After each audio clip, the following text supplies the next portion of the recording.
أعوذ بالله من الشيطان الرجيم. بسم الله الرحمن الرحيم. ومن الناس والدواب والأنعام مختلف ألوانه كذلك إنما يخشى الله من عباده العلماء إن الله عزيز غفور. إن الذين يتلون كتاب الله وأقاموا الصلاة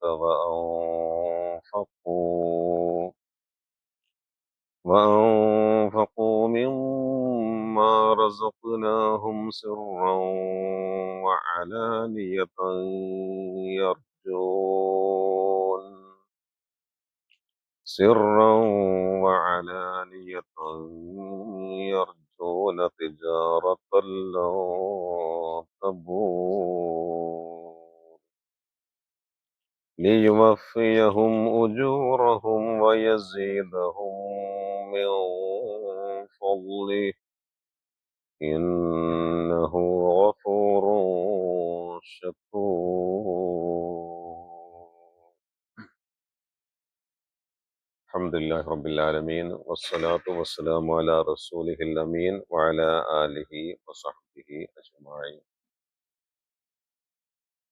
സർവശക്തനായ അള്ളാഹു നമ്മുടെ ഈ മജ്‌ലിസിനെ സ്വീകരിക്കുമാറാവട്ടെ. വിശുദ്ധ ഖുർആൻ പഠിക്കുന്ന നമ്മെ അള്ളാഹു അവന്റെ സവിശേഷ കുടുംബങ്ങളിൽ ഉൾപ്പെടുത്തി അനുഗ്രഹിക്കുമാറാവട്ടെ. പഠിക്കുന്ന കാര്യങ്ങൾ അത്രയും നമ്മുടെ ഹൃദയത്തിലും ജീവിതത്തിലും വെളിച്ചമായി ഇതിൽ ജീവിച്ച അവസാനം യഥാർത്ഥ മുത്തഖീങ്ങളായി മരിക്കാനുള്ള മഹാഭാഗ്യം നൽകിയ അള്ളാഹു നമ്മയെല്ലാം അനുഗ്രഹിക്കുമാറാവട്ടെ. പ്രിയപ്പെട്ടവരെ, കഴിഞ്ഞ ക്ലാസ്സിൽ അവസാനമായി നാം പറഞ്ഞത് അള്ളാഹുവിന്റെ അത്ഭുതകരമായ സൃഷ്ടി വൈഭവത്തെ കുറിച്ചാണ്. എന്ന് പറഞ്ഞാൽ ആകാശത്തുനിന്ന് മഴ പെയ്യുന്നു. മഴ പെയ്യുമ്പം ഭൂമിയിൽ പല വിധത്തിലുള്ള ഫലങ്ങൾ ഉണ്ടാകുന്നു. അതൊക്കെ പലതും പല വിധത്തിലുള്ള വർണ്ണങ്ങളിലാണ്, പല വിധത്തിലുള്ള നിറങ്ങളിലാണ് എന്ന് നമ്മൾ പറഞ്ഞു. അതായത് അഖ്റജ്ന ബിഹി സമറാത്തി മുഖ്തലിഫൻ അൽവാനുഹ, വിവിധ വർണ്ണങ്ങളിലുള്ള പഴങ്ങൾ അള്ളാഹു ഉൽപ്പാദിപ്പിക്കുന്നു ആ മഴയിലൂടെ. ഒരേ മഴയാണ്, ഒരേ ഭൂമിയാണ്, പക്ഷെ മുളച്ച് പൊന്തുന്നൊക്കെ വ്യത്യസ്ത വർണ്ണങ്ങളിലാണ്. അത് ഈ സസ്യങ്ങളുടെ ഫലങ്ങളുടെ കാര്യത്തിൽ മാത്രമല്ല, അത് പർവ്വതത്തിന്റെ കാര്യത്തിലും അങ്ങനെ കാണാൻ കഴിയുന്നുണ്ട്. കാരണം പർവ്വതത്തിലൂടെ മലകളിലൂടെ സഞ്ചരിക്കുമ്പോൾ വിവിധ വർണ്ണങ്ങളിലുള്ള മലകൾ അല്ലെ, ഈ ഈ വഴികള്, ഈ പർവ്വതങ്ങളിലെ വഴികള്, ശിലാനിരകള്, കറുത്തതുണ്ട്, വെളുത്തതുണ്ട്. മാത്രമല്ല പർവ്വതങ്ങൾ തന്നെ കറുത്തിരുണ്ടതുമായിട്ടുമുണ്ട്. പിന്നെ വ്യത്യസ്തമായ വർണ്ണങ്ങൾ മലകളിൽ നമ്മൾ കാണുന്നു, ഫലങ്ങളിൽ കാണുന്നു. ഇതൊക്കെ എന്താണ്? കൃത്യമായി ലോകത്ത് ശാസ്ത്രത്തിന് പോലും വ്യക്തമായ ഒരു മറുപടി പറയാൻ കഴിയാത്ത ഒന്നാണ്. ഇതെന്തുകൊണ്ട് എന്ന് ഇതിനെക്കുറിച്ച് ചിന്തിക്കാനാണ് അള്ളാഹു പറയുന്നത്. അള്ളാഹുവിന്റെ ഈ സൃഷ്ടി വൈഭവത്തെക്കുറിച്ച്, ഈ വർണ്ണ വൈഭവത്തെക്കുറിച്ച്, ജാതി വ്യത്യാസത്തെക്കുറിച്ച് കൃത്യമായ ചിന്ത നിങ്ങൾക്ക് ഉണ്ടാകേണ്ടതുണ്ട് എന്ന സന്ദേശമാണ് അതിൽ അടങ്ങിയിട്ടുള്ളത്. ഇത് ഈ ചെടികളുടെയും പഴങ്ങളുടെയും കാര്യത്തിൽ മാത്രമല്ല, മലകളുടെ കാര്യത്തിൽ മാത്രമല്ല, ഇനി അടുത്ത ആയത്തിൽ പറയുന്നത് ഇത് മനുഷ്യന്റെ വിഷയത്തിലും മൃഗങ്ങളുടെ വിഷയത്തിലും നമ്മോടൊപ്പം ജീവിക്കുന്ന നാം വളർത്തുന്ന കന്നുകാലികളുടെ വിഷയത്തിലും ഇതേ വർണ്ണ വ്യത്യാസം ഉണ്ട് എന്നാണ്. അപ്പൊ അതൊന്ന് നോക്കിക്കോളൂ. ومن الناس والدواب والأنعام مختلف ألوانه كذلك إنما يخشى الله من عباده العلماء إن الله عزيز غفور. അതിന്റെ തുടർച്ചയാണ് വമിനന്നാസ്. മനുഷ്യരിലുമുണ്ട്. അന്നാസ് എന്ന് പറഞ്ഞാൽ ജനങ്ങൾ, മനുഷ്യരാണ്. പിന്നെയോ വദ്ദവാബ്, ദാബത്ത്, ദവാബ് എന്ന് പറഞ്ഞാൽ മൃഗങ്ങളിലും ഉണ്ട്. വൽ അൻആം, അൻആം എന്ന വാക്ക് പൊതുവെ ഉപയോഗിക്കുന്നത് നമ്മൾ വളർത്തുന്ന കാലികൾക്കാണ്. ആട്, മാട്, ഒട്ടകങ്ങൾക്കാണ് മൊത്തത്തിൽ എന്താ പറയുക, അൻആം എന്ന് പറയും. ഈ അൻആമുകളിലും എന്തുണ്ട്? മുഖ്തലിഫുൻ അൽവാനു അല്ലെ, വ്യത്യസ്തമായ വർണ്ണങ്ങൾ, കദാലിക്ക അപ്രകാരം. അപ്രകാരം എന്ന് പറഞ്ഞാൽ നേരത്തെ കഴിഞ്ഞ ആയത്തിൽ നമ്മൾ പറഞ്ഞതുപോലെയുള്ള ഈ വർണ്ണ വ്യത്യാസം ഏതിലുമുണ്ട്. മനുഷ്യരിലെ കറുത്ത മനുഷ്യന്മാരുണ്ട്, വെളുത്ത മനുഷ്യന്മാരുണ്ട്, ചുവന്നവരുണ്ട്, ഇല്ലെ, പല വിധത്തിലെ പല നാടുകളിലെ ആളുകളെ നോക്കിയാൽ നമുക്കത് മനസ്സിലാകും. അതേപോലെ തന്നെ മൃഗങ്ങളും ആ വിധത്തിൽ തന്നെയാണ്. അതോടൊപ്പം നമ്മൾ വളർത്തുന്ന കായ്കളുടെയും വിഷയം ഇങ്ങനെ തന്നെയാണ്. അതുകൊണ്ട് അള്ളാഹുവിന്റെ സൃഷ്ടിപ്പിലെ അത്ഭുതകരമായ ഒരു കാര്യമാണ് നിറങ്ങളിൽ കാണുന്ന, വർണ്ണങ്ങളിൽ കാണുന്ന ഈ വ്യത്യാസം. കേട്ടോ, ഇതൊക്കെ കാണുമ്പോൾ നമ്മൾ മനസ്സിലാക്കേണ്ടത് അള്ളാഹു എത്രമാത്രം മഹത്വമുള്ളവനും സൃഷ്ടി വൈഭവത്തിൽ എത്രമാത്രം കഴിവുള്ളവനുമാണ് എന്ന മഹത്തായ ഒരു കാര്യമാണ്. ഇനി അടുത്തത്, ഇങ്ങനെയൊക്കെ നമ്മൾ ചിന്തിക്കുമ്പോൾ നമുക്ക് എന്ത് വേണം? അള്ളാഹുവിനെ കുറിച്ചുള്ള അല്ലെ വലിയ ബോധം, വലിയ ഭയമുണ്ടാകണം. ഒരു ഭയം ഒരു വ്യക്തിക്ക് അള്ളാഹുവിനെ കുറിച്ച് ഉണ്ടാകണമെങ്കിൽ എന്ത് വേണം എന്നാണ് ഈ ആയത്തിന്റെ അടുത്ത ഭാഗം പറയുന്നത്. അതെന്താണ്? നിങ്ങൾ നോക്കൂ. ഇന്നമാ യഖ്ഷല്ലാഹ, തീർച്ചയായും അള്ളാഹുവെ ഭയപ്പെടുന്നത്. യഖ്ഷ എന്ന് പറഞ്ഞാൽ ഖശിയ, ഭയപ്പെട്ടു, യഖ്ഷ അള്ളാഹുവെ ഭയപ്പെടുന്നത്. ആര്? മിൻ ഇബാദിഹി, അവന്റെ ഇബാദുകളിൽ നിന്ന്, ദാസന്മാരിൽ നിന്ന് അള്ളാഹുവെ ഭയപ്പെടുന്നത് ആരാണ്? അൽ ഉലമാ. ആരാണ്? ഉലമ. ആലിം എന്ന വാക്കിന്റെ അർത്ഥം നിങ്ങൾക്കറിയാം, പണ്ഡിതൻ എന്നാണ്. ഉലമ എന്ന് പറഞ്ഞാലോ, പണ്ഡിതന്മാർ. ഇവിടെ എന്താണ് ഇൽമ്, ആരാണ് പണ്ഡിതന്മാർ എന്നതാണ് ഏറ്റവും പ്രധാനം, അല്ലെ? ഈ ഇൽമ കൊണ്ട് ഉദ്ദേശം ചരിത്രമാണോ, അല്ല ശാസ്ത്രമാണോ, സാഹിത്യമാണോ, സാങ്കേതിക വിദ്യയാണോ? എന്താണ് ഈ ഇൽമ കൊണ്ട് ഉദ്ദേശിക്കുന്നത്? വെരി ഗുഡ്, അള്ളാഹുവെ കുറിച്ചുള്ള ഇൽമാണ്. എന്താണ് നോക്കൂ, അള്ളാഹുവെ കുറിച്ചുള്ള ഭയം ഒരു വ്യക്തിക്ക് നൽകുന്നു. അള്ളാഹുവിന്റെ ശിക്ഷയെക്കുറിച്ച്, അവന്റെ അപ്രീതിയെക്കുറിച്ച് ഒരു മനുഷ്യന് എന്തുണ്ടാകുന്നു? പേടി ഉണ്ടാകുന്നു. എങ്കിൽ ആ ഭയം, പേടി നൽകുന്ന കാര്യം എന്താണോ അതാണ് യഥാർത്ഥത്തിൽ ഇതുകൊണ്ടുള്ള ഉദ്ദേശം. മനസ്സിലാവുന്നുണ്ടോ?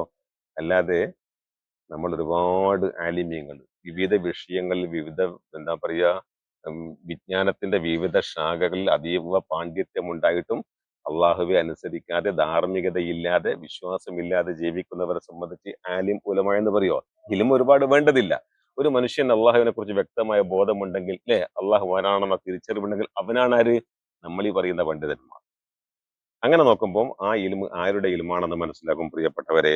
അത് നമുക്ക് പ്രവാചകന്മാരുടെ ഇൽമാണെന്ന് മനസ്സിലാകും. എന്ന് മാത്രമല്ല, പ്രവാചകന്മാർ പ്രബോധനം ചെയ്ത ഇൽമാണ് എന്നും നമുക്ക് മനസ്സിലാകും. മനസ്സിലായില്ലേ? അവിടെ നമ്മൾ മനസ്സിലാക്കേണ്ട ഒരു കാര്യം നോക്കൂ, നമ്മളിപ്പം പറഞ്ഞല്ലോ, മറ്റുള്ള ഇൽമല്ല എന്ന് പറഞ്ഞാൽ അള്ളാഹുവിനെ അറിയാനുള്ള ഇൽമല്ലേ നമുക്ക് വേണ്ടത്. വിശുദ്ധ ഖുർആനിൽ സൂറത്തു നജ്മില് 29, 30 ആയത്തുകൾ നിങ്ങൾ ഒന്ന് ശ്രദ്ധിക്കും. അവിടെ എന്താ പറയുന്നതെന്ന് നമുക്ക് മനസ്സിലായാൽ നമുക്ക് ഇതിന്റെ അർത്ഥം മനസ്സിലാകും.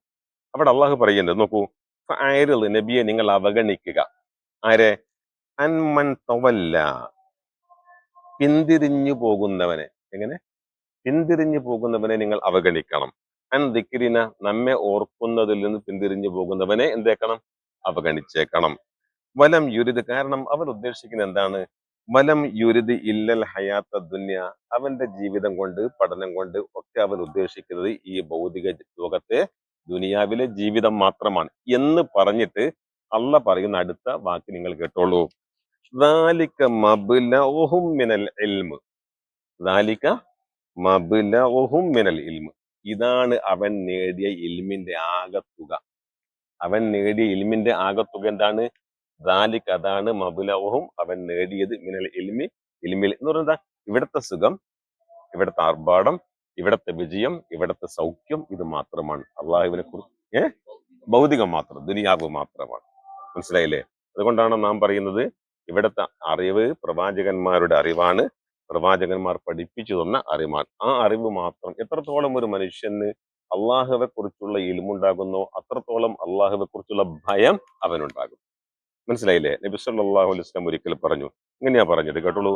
ഒരു പ്രഭാഷണം അദ്ദേഹം പറയാണ്, ഫവല്ലാഹി, ഞാൻ പറയട്ടെ, അള്ളാഹുവാണ് സത്യം, ഇന്നീല അലമുഹും ബില്ല, കേട്ടോ, നിങ്ങളെക്കാൾ അല്ലെങ്കിൽ അവരെക്കാൾ അള്ളാഹുവിനെ കുറിച്ച് ഏറ്റവും അറിയുന്നവൻ ഞാനാണ്. വഅശദ്ദുഹും ലഹു ഖശിയ, അവരെക്കാൾ അള്ളാഹുവെ ഏറ്റവും കൂടുതൽ ഭയപ്പെടുന്നതും ഞാൻ. എന്ന് പറഞ്ഞാൽ എന്താ? അള്ളാഹുവിനെ കുറിച്ച് ഏറ്റവും മനസ്സിലാക്കിയത് ആരാണ്? ഞാനാണ്. അപ്പൊ എത്രത്തോളം ഒരാൾ അള്ളാഹുവിനെ മനസ്സിലാക്കുന്നു അത്രത്തോളം അയാൾക്ക് എന്തുണ്ടാകും? പേടിയുണ്ടാകും. എന്നിട്ട് നബി സല്ലല്ലാഹു അലൈഹി വസല്ലം മറ്റൊരു കാര്യം കൂടി പറഞ്ഞു. നോക്കൂ, ബുഖാരി മുസ്ലിം ഉദ്ധരിക്കുന്ന ഒരു ഹദീസ്, ഈ വാക്കുകൾ നിങ്ങൾ ശ്രദ്ധിക്കണം.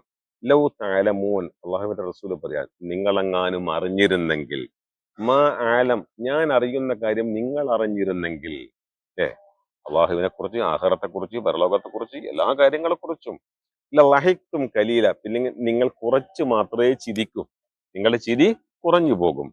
വല്ല ബക്കയിത്തും കസീറ, നിങ്ങൾ ധാരാളമായി കരയുമായിരുന്നു എന്നാണ് ഒരു ഹദീസ്. വേറൊരു ഹദീസിന്റെ ഇതിന്റെ തുടർച്ചയായിട്ട് വരുന്ന കാര്യം കൂടി കേട്ടോളൂ.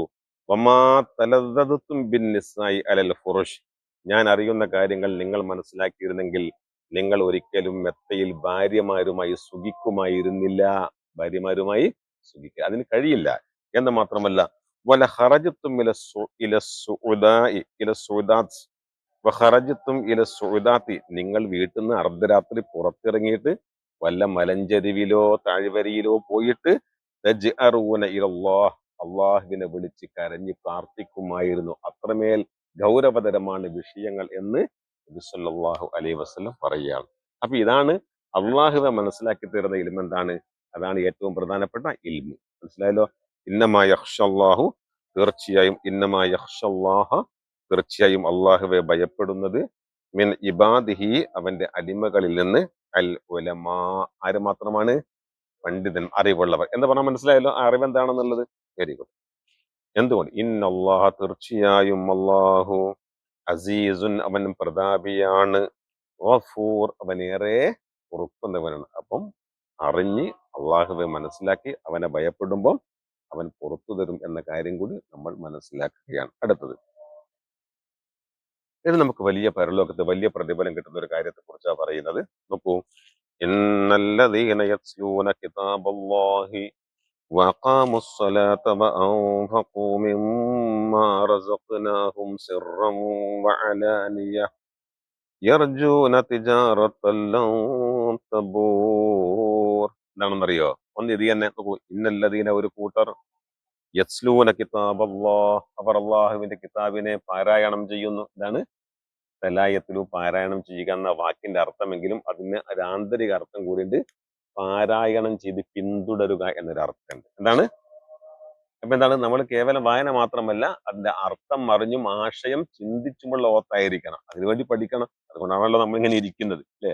ഇന്നല്ലദീന യത്ലൂന കിതാബല്ലാഹ്, അള്ളാഹുവിന്റെ കിതാബിനെ പാരായണം ചെയ്യുന്നവർ. പിന്നെയോ വഅഖാമുസ്സലാത്ത, ഇഖാമത്തുസ്സലാത്ത, നിസ്കരിക്കാന്നല്ല പറയുന്നത്, നമസ്കാരത്തെ മുറപ്രകാരം നിർവഹിക്കുക കൃത്യസമയത്ത്, അല്ലെ?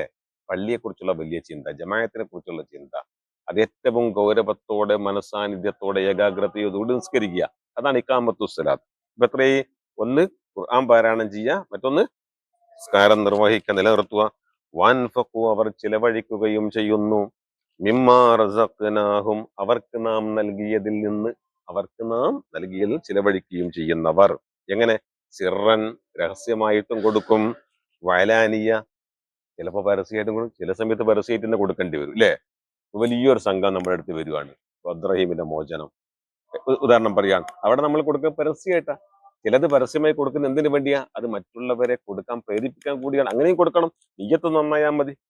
അത് അല്ലാതെ വെറുതും കാണിക്കാൻ വേണ്ടി മാത്രമാവരുത്, പ്രചോദിപ്പിക്കാൻ വേണ്ടി നമുക്ക് ചെയ്യാം. അതാണ് സിർറം വഅലാനിയ, രഹസ്യമായും പരസ്യവുമായിട്ട് നാം നൽകിയത് ചിലവഴിക്കുകയും ചെയ്യുന്നവർ. നോക്കൂ, അവരെ പറ്റി അള്ളാഹ് പറയുന്നത് യർജൂന, അവർ ആഗ്രഹിക്കുന്നതും കൊതിക്കുന്നതും പ്രതീക്ഷിക്കുന്നതും, തിജാറത്തൻ, ഒരു കച്ചവടമാണ്. എങ്ങനെയുള്ള കച്ചവടമാണ് ആ കച്ചവടം?